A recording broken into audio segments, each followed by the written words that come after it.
እያመመው አባቱን እየጠራ አይቻለው የሚገድሎ ስራ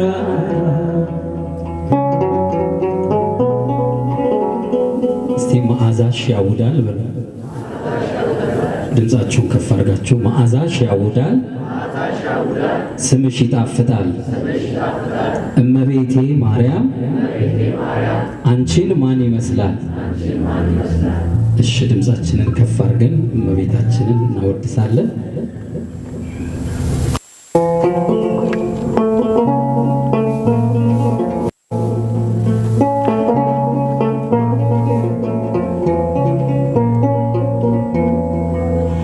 መዓዛሽ ያውዳል፣ ስምሽ ይጣፍጣል። እመቤቴ ማርያም አንቺን